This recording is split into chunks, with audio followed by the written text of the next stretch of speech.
Maxwell 2. Las puertas de la percepción.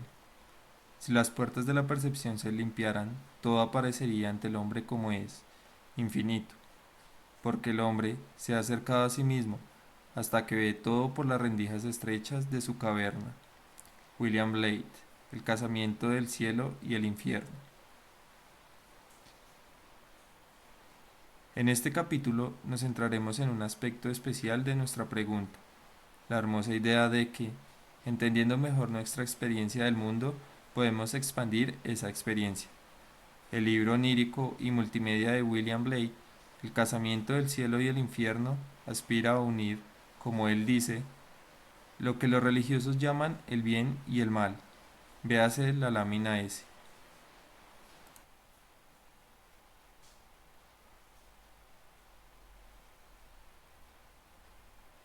Lámina S.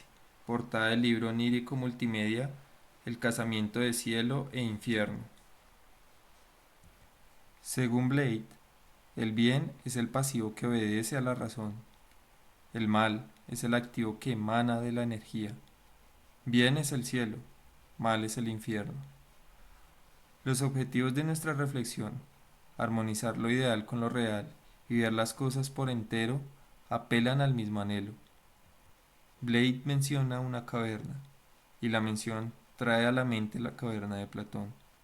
Los prisioneros de la caverna de Platón experimentan el mundo en blanco y negro, y se pierden por completo la belleza del color. Aunque en nuestro caso sea menos extremo, también nosotros experimentamos solo una pequeña parte de lo que la luz tiene en oferta. Vamos a comparar la realidad entera de la asignatura que estudia la visión, la luz, con la proyección de la realidad que captura la visión humana. Es un tema que le encantaba a Maxwell y que él mismo aclaró muchísimo. En ese contexto, comprobaremos la intuición visionaria de Blake respondiendo a las dos preguntas que suscita.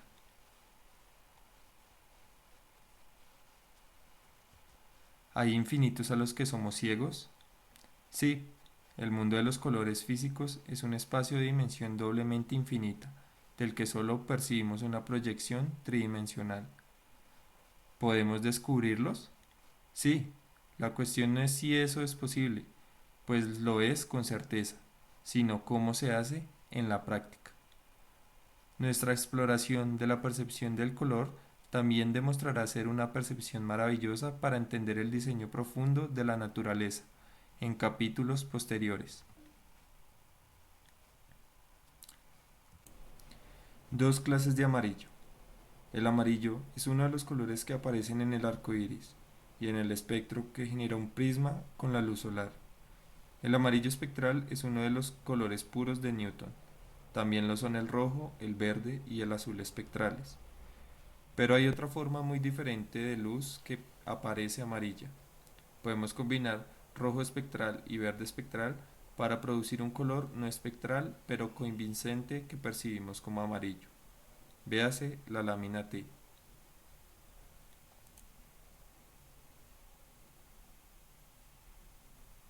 Lámina T. Combinando rayos de rojo, verde y azul espectrales, producimos diversos colores perceptuales, incluidos el amarillo y el blanco. El blanco perceptual producido de esta forma es muy diferente del blanco de la luz solar. El amarillo producido de esta forma es muy diferente del amarillo espectral, como entidad física, aunque ambos se perciben como idénticos. De forma similar, no hace falta sumar todos los colores del espectro de la luz solar, en justamente las mismas proporciones que tienen en la luz solar, para obtener un blanco que parece como el de la luz solar. Como se puede ver en la lámina T, es posible conseguir un blanco perceptual convincente mezclando solo tres colores espectrales, como aquí el rojo, el verde y el azul.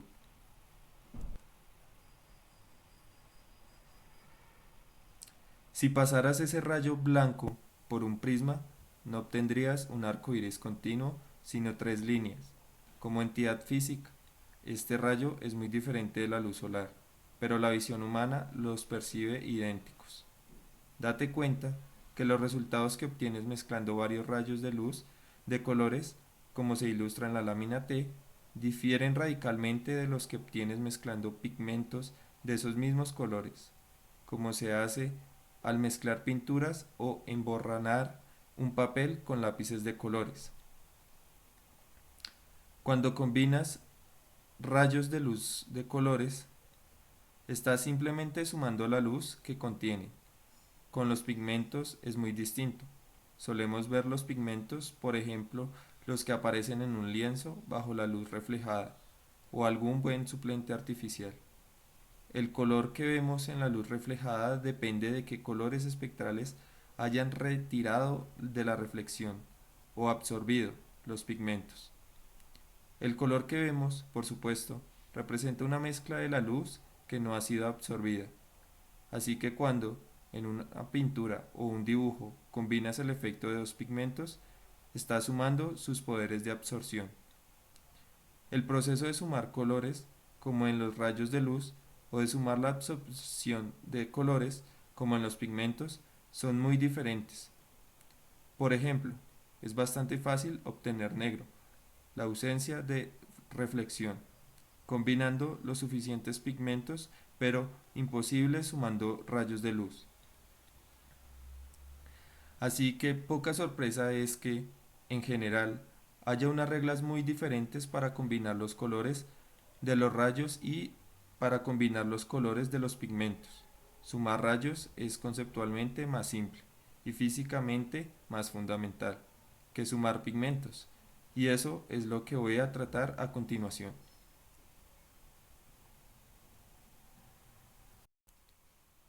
Peonzas de color y cajas de color. La observación básica de que mezclas diferentes de colores espectrales pueden parecer iguales conduce con naturalidad a una cuestión más amplia. ¿Qué mezclas exactamente parecen iguales? ¿Qué tipo de espacio es el espacio de los colores percibidos? Antes, durante y después de su trascendental trabajo teórico que estableció la naturaleza electromagnética de la luz, Maxwell hizo bastante trabajo experimental precisamente en esas mismas cuestiones. Sus resultados en este campo fueron, en su menor alcance, igualmente fundamentales. Ha conducido a tecnologías importantes y promete conducir a más, como veremos. En el retrato de un joven Maxwell de la figura 23 se puede ver que tiene en la mano un objeto circular de diseño peculiar. Se trata de una peonza que diseñó para elucidar la percepción del color. Habrás visto que la fotografía es en blanco y negro. La fotografía en color no se había inventado aún. Maxwell lo haría un poco después.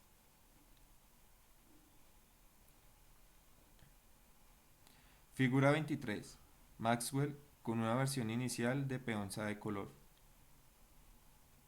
La peonza de color parece un juguete, y a cierto nivel lo es, pero también es mucho más. Una idea simple pero profunda la convierte en un instrumento poderoso para elucidar la percepción del color. Aunque nos da la impresión de que nuestra visión revela el estado instantáneo del mundo, ofreciéndonos un reflejo continuo e inconsutil de los hechos según están ocurriendo en el tiempo, la realidad es otra. Nuestra visión es más bien una serie de instantáneas, cada una con un tiempo de exposición de 1/25 de un segundo. Nuestro cerebro rellena los huecos entre esas instantáneas para dar una impresión de continuidad. Las películas y la televisión explotan ese hecho. Si las imágenes que presentan se actualizan con la suficiente rapidez, no percibimos que son una secuencia de fotogramas o una veloz serie de renovaciones de píxeles. La peonza de color se aprovecha de ese mismo efecto, la persistencia de la visión.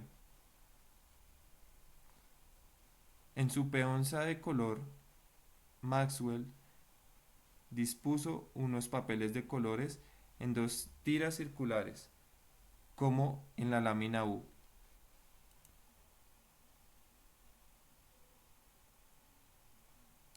Lámina U.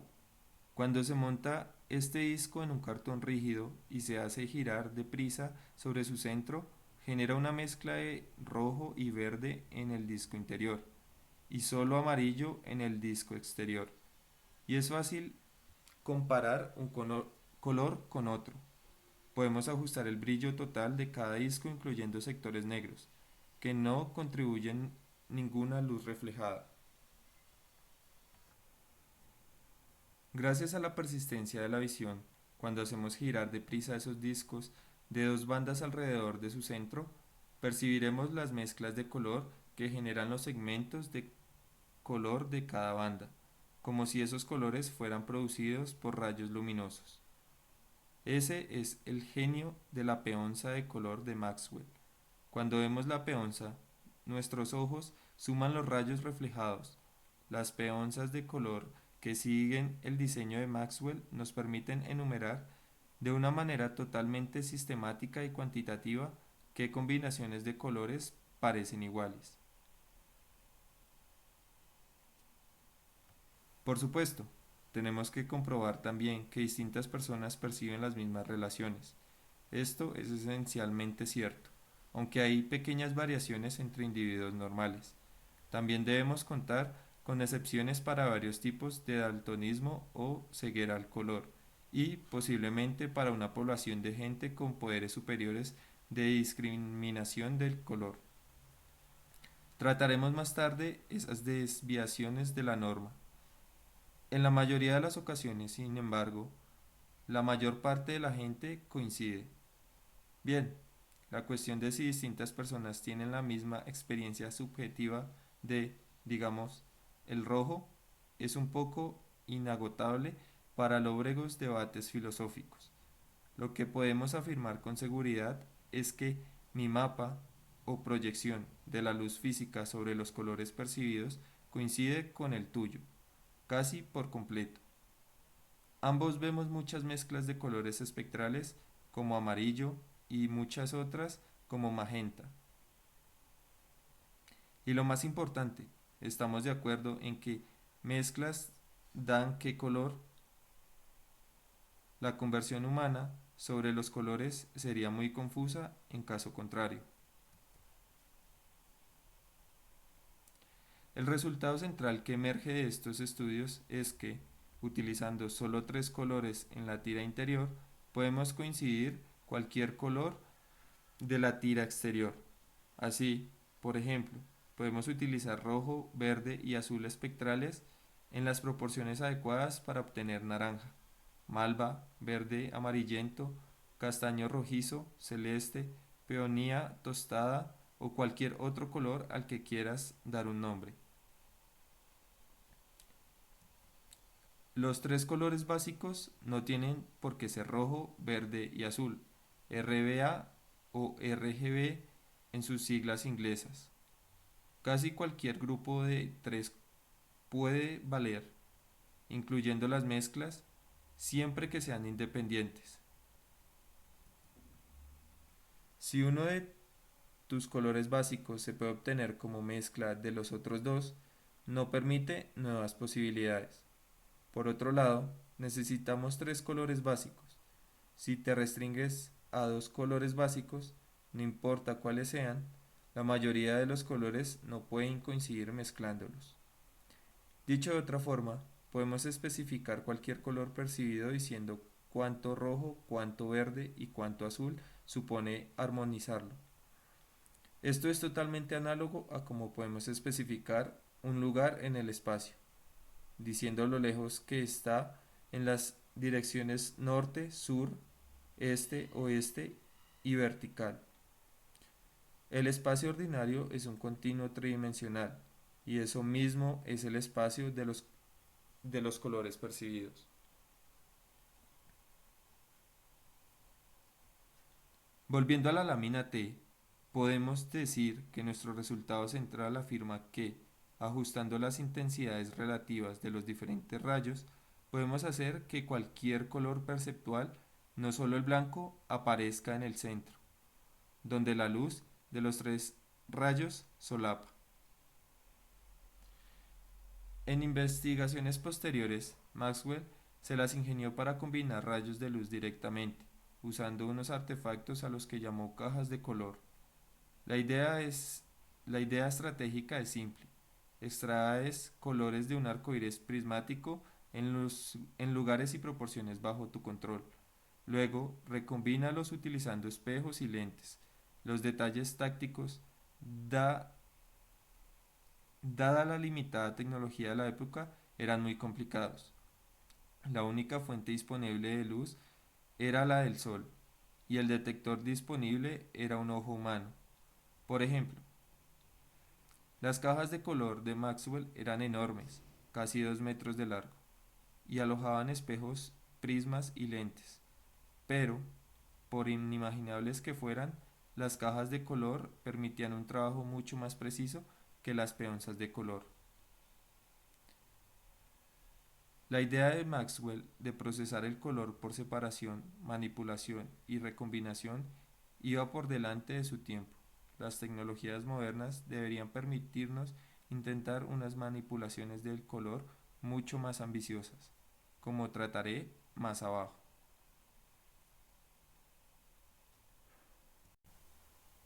Usándolo. El hecho de que se puedan sintetizar todos los colores percibidos, mezclando tres, se explota ampliamente en la fotografía, la televisión y la computación gráfica en color modernas. Por ejemplo, en la fotografía en color se usa tres pigmentos sensibles al color. En los monitores de ordenador hay tres tipos de fuentes de luz de color. Cuando es la opción de millones de colores, se refiere a los millones de maneras diferentes de ajustar la intensidad relativa de esas tres fuentes. En otras palabras, se muestran millones de puntos distintos, pero todos en un espacio de tres dimensiones. Para los artistas, la posibilidad de obtener el mismo color perceptual de muchas maneras diferentes abre posibilidades creativas. Puedes añadir textura local al tiempo que mantienes intacto el color general, en promedio. Esto es esencialmente otra clase de peonza de color que explota la persistencia de la visión en el espacio, en vez de en el tiempo. El promediado espacial es menos grosero y por tanto soporta una paleta de variaciones más nutrida. Los impresionistas, sobre todo, crearon obras maestras con esas posibilidades, como en la pintura que se muestra en la lámina V, Greenstack, Atardecer, de la serie Almiares de Monet.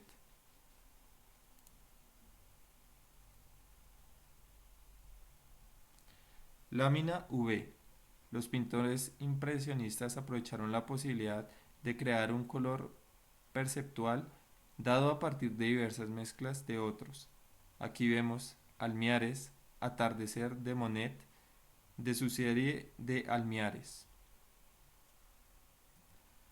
Al aplicar los distintos pigmentos separadamente, en partes distintas, aunque muy cercanas, del lienzo, en lugar de superponerlas, los impresionistas seguían una estrategia similar a la usada en las peonzas de color de Maxwell, transportada del tiempo al espacio. En ambos casos, la luz de las diferentes regiones se combinaba según las reglas de los rayos, porque uno no mezcla los pigmentos, sino más bien la luz que refleja.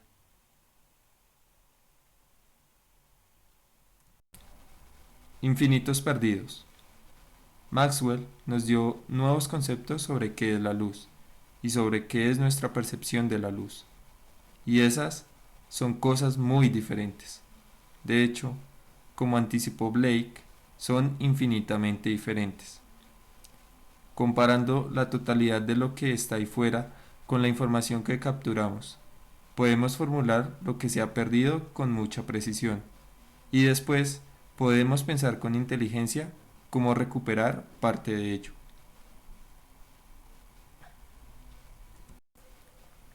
La materia prima, ondas electromagnéticas. He expuesto la manera en que la luz emerge de las ecuaciones de Maxwell en el capítulo anterior. Ahora me gustaría exponerlo con algo más de profundidad. Como recompensa, conseguiremos un buen entendimiento de los infinitos perdidos. Maxwell describió de esta forma su explicación fundamental de la luz. ¿Qué es, entonces, la luz según la teoría electromagnética? Consiste en perturbaciones magnéticas transversales alternas y opuestas de periodo rápido, acompañadas de desplazamientos eléctricos, estando estos desplazamientos eléctricos en ángulo recto a la perturbación magnética y ambas en ángulo recto a la dirección del rayo. La lámina W pone al descubierto esa descripción.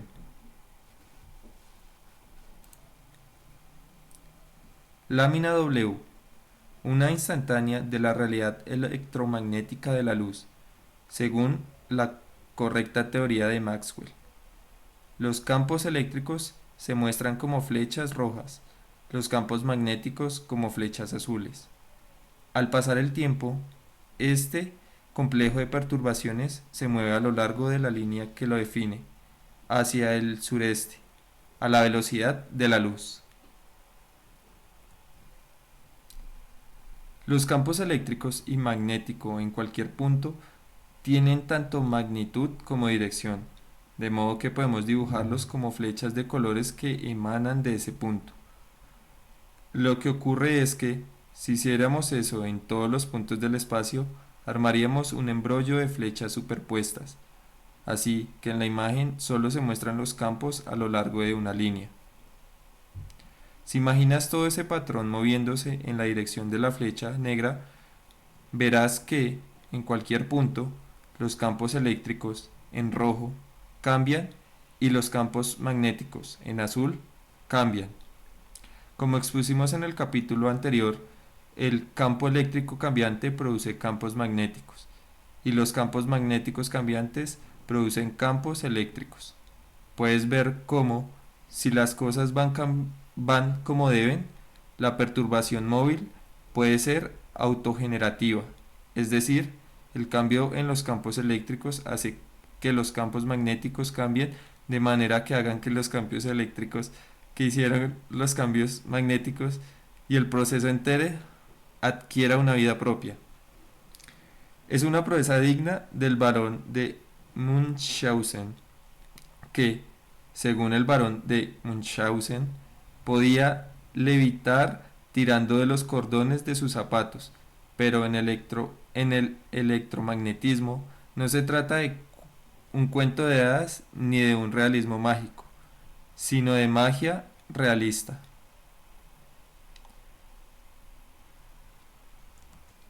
En cualquier punto, al progresar el tiempo, la flecha del campo eléctrico sube y baja, como la superficie del agua en una ola. De forma general, llamamos ondas electromagnéticas a estas perturbaciones electromagnéticas móviles y autogenerativas. Nuestra lámina muestra una onda electromagnética especialmente simple, donde el patrón de perturbaciones eléctricas y magnéticas se repite después de cierta distancia y, técnicamente, sigue una función sinoidal. Llamaré a esto una onda pura, por razones que quedarán claras en un momento. En ese caso, decimos que el espaciado entre las repeticiones es la longitud de onda de esa onda. El patrón también se repetirá en el tiempo, a una velocidad que llamamos la frecuencia de esa onda. Una propiedad muy importante de las ondas electromagnéticas es que se pueden multiplicar y sumar, es decir, si tenemos una solución de las ecuaciones de Maxwell que sea una onda electromagnética y multiplicamos los campos eléctrico y magnético que contiene por un factor común, el resultado seguirá siendo una solución de las ecuaciones de Maxwell. Así, si duplicamos todos los campos de una solución, por ejemplo, obtenemos otro tipo de perturbación que también es una solución. Eso es tanto como sumar la solución original a sí misma. También podemos sumar una solución a otra, y el resultado será una solución. Estas posibles matemáticas corresponden a las posibilidades físicas de aumentar o reducir el brillo de un rayo de luz, multiplicación, o combinar un rayo con otro, suma. Sabemos por experiencia que aumentar el brillo y combinar son cosas que podemos hacer con los rayos de luz, así que nos meteríamos en un lío, sí, cuando estamos intentando identificar la luz como una forma de onda electromagnética, no pudiéramos hacer lo mismo con las ondas electromagnéticas. Por fortuna, sí podemos. Por último, trataremos de encajar los detalles de la descripción verbal de Maxwell, citada arriba, con nuestra versión pictórica. Puedes ver en la imagen que los campos eléctricos y magnéticos son perpendiculares o forman ángulos rectos, en otras palabras, entre sí, y que la dirección del movimiento es perpendicular a ambos. Esa es exactamente la geometría que Maxwell describe con palabras, y las oscilaciones rápidas y alternas, es decir, arriba y abajo, que menciona son exactamente lo que observas en cualquier punto dado según progresa la onda.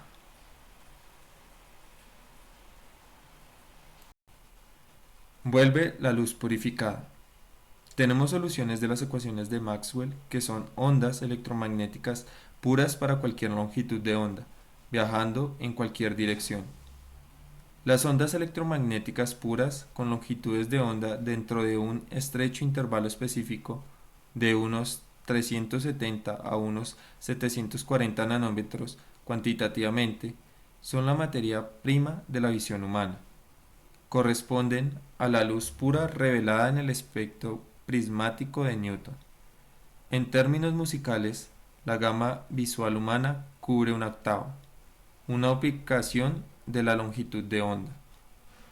Cada color espectral corresponde a una longitud de onda precisa, como se muestra en la lámina P. Lámina P. Las soluciones de las ecuaciones de Maxwell describen mucho más que la luz visible. En la tecnología moderna explotamos muchos otros tipos de luz.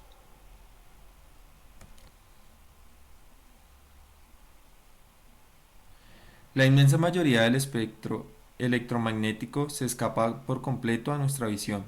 Por ejemplo, no vemos las ondas de radio, y de no ser por los receptores de radio seríamos ajenos a su existencia. Por otro lado, casi toda la radiación electromagnética del Sol que penetra la atmósfera terrestre está concentrada cerca de la parte visible del espectro, de modo que esa es la parte más útil a la que se pueden sintonizar las criaturas terrícolas. Por así decirlo, es donde la señal se enciende. Por el momento, concentrémonos en el recurso que la iluminación de nuestro Sol nos ofrece en abundancia y consideremos solo la parte visible del espectro. ¿Aprovecha nuestra percepción la totalidad de ese recurso? No, ni de lejos. ¿En qué consistiría un análisis completo de la señal que nos entra por los ojos? La respuesta a esa pregunta tiene dos aspectos, que son muy distintos.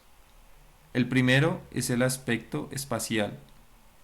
La señal contiene información sobre las direcciones de los rayos luminosos que llegan desde diferentes objetos. Usamos esa información para formar imágenes. El segundo es el aspecto del color. Captura un tipo diferente de información. Podemos tener imágenes en blanco y negro y podemos tener patrones de color.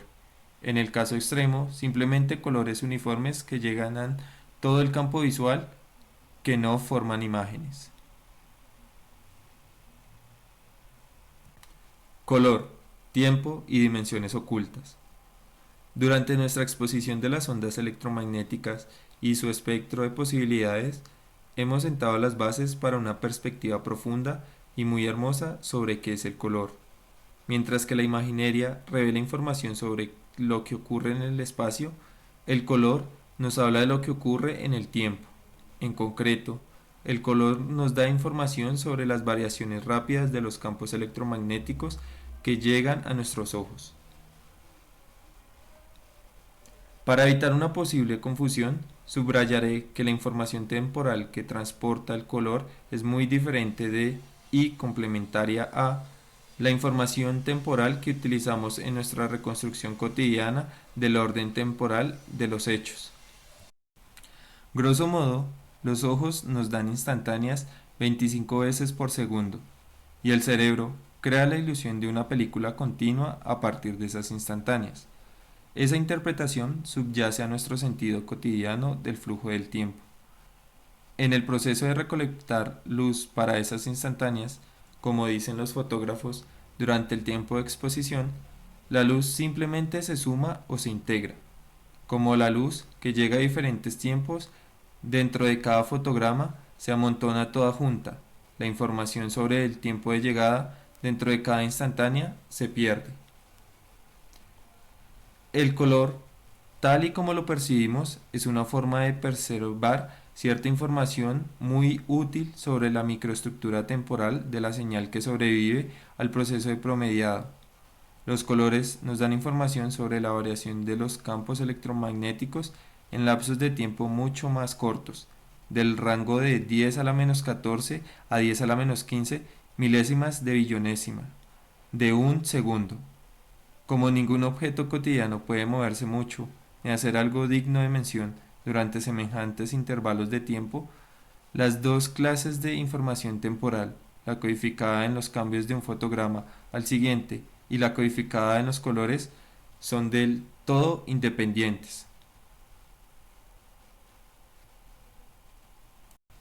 Por ejemplo, cuando percibimos el amarillo puro espectral, nuestros ojos nos están diciendo que las ondas electromagnéticas entrantes son ondas puras que se repiten unas 520 billones veces por segundo.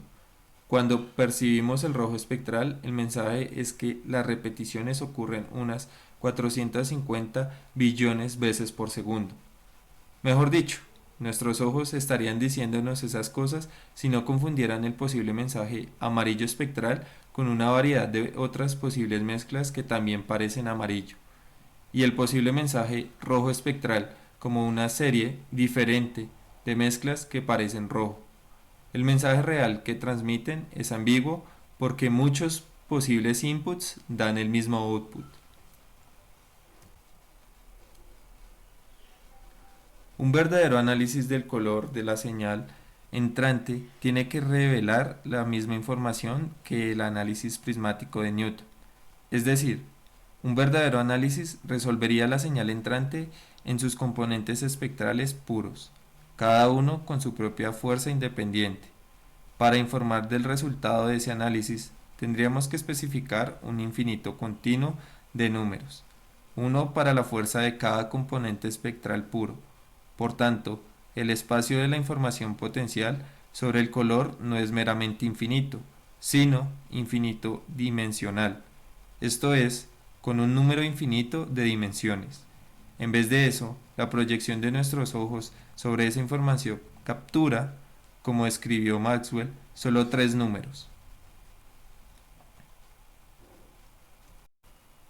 En resumen, el espacio de la información del color es infinito dimensional, pero nosotros percibimos como color solo una superficie tridimensional sobre la que se proyectan esas infinitas dimensiones.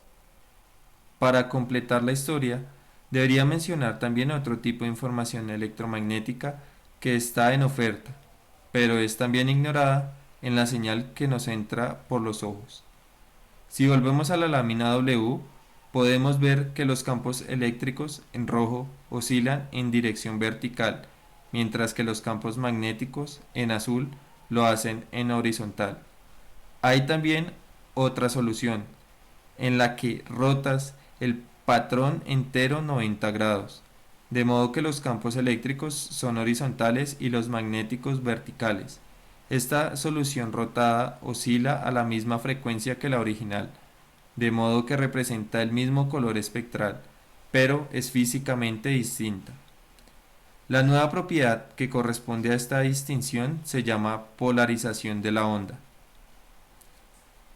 Así que la información electromagnética que entra por los ojos en cada punto de la imagen es infinito dimensional 2 veces, porque para cada color espectral hay 2 posibles polarizaciones, y cada una puede tener una fuerza independiente.